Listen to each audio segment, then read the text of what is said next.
नहमदु व नसल्ली अला रसूलिहिल करीम नहमदु व नसल्ली अला रसूलिहिल करीम अम्मा बाद फ़अऊज़ु बिल्लाहि मिनश शैतानिर रजीम बिस्मिल्लाहिर रहमानिर रहीम। हजारों जुल्म हो मजलूम पर तो चुप रहे दुनिया, हजारों जुल्म हो मजलूम पर तो चुप रहे दुनिया, गर मजलूम कुछ बोले तो दहशतगर्द कहती है दुनिया।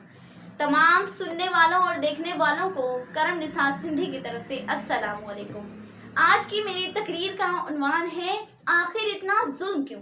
जनाबे वाला, जब मैंने इस मौजू पर लिखने की कोशिश की तो मेरे हाथ कांपने लगे और कलम नीचे गिर पड़ा, लेकिन फिर मैंने लिखने से इनकार कर दिया। लेकिन फिर मैंने सोचा कि अगर आज मैंने आवाज़ नहीं उठाई तो फिर कब और कैसे इन हुक्मरानों के कानों में मेरी आवाज़ें जा पहुंचेंगी। और फिर यही सोच रखते हुए मैंने कलम उठाया और फिर मैंने आखिरकार लिख दिया कि ये जो आज कहते हैं हमारा मुल्क पाकिस्तान है, बेशक इसमें कोई शक नहीं कि मेरा मुल्क भी पाकिस्तान है, लेकिन अगर इसी मुल्क पाकिस्तान के हुक्मरानों को देखा जाए तो फिर मुझे पाकिस्तानी कहने पर भी शर्म महसूस होती है, क्योंकि अगर दूसरे ममालिक में देखा जाए तो वहाँ हकदारों को उनका हक दिया जाता है, मजलूमों की पूरी तरह से मदद की जाती है, फिर चाहे वो गैर मुस्लिम मुल्क ही क्यों ना हो, फिर भी वहाँ का जो कानून है ना वो दीनी तालीम के मुताबिक ही।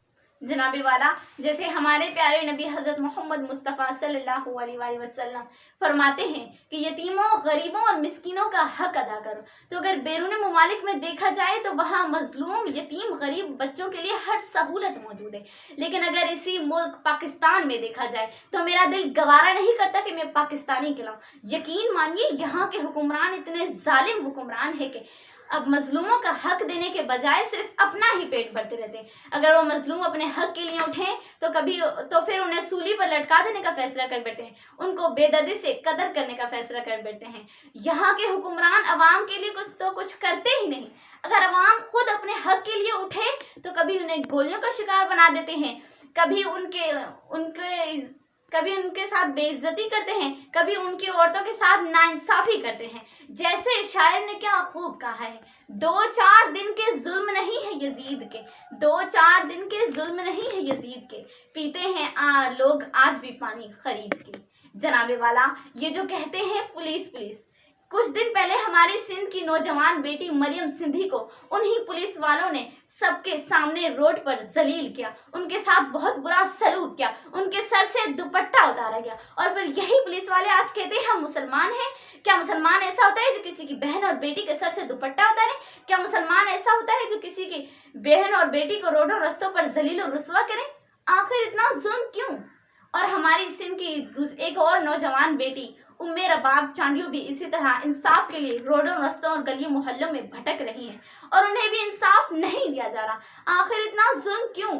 जनाबे वाला, मैं अपनी तकरीर का इख्तिताम करते हुए आखिर में ये कहना चाहूंगी कि ए मेरे मुल्क के हुक्मरानों, उठो जागो। अल्लाह ताला ने तुम्हें ये हुक्मरानी की सीट दी है इंसाफ करने के लिए, हकदारों का हक अदा करने के लिए। खुदारा उन मजलूमों का हक अदा करो जो इंसाफ के लिए अभी भी भटक रहे हैं, जो इंसाफ के लिए अभी भी भटक रहे हैं।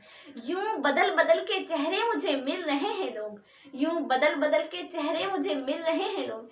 क्या जुल्म हो रहा है मेरी सादगी के साथ। शुक्रिया।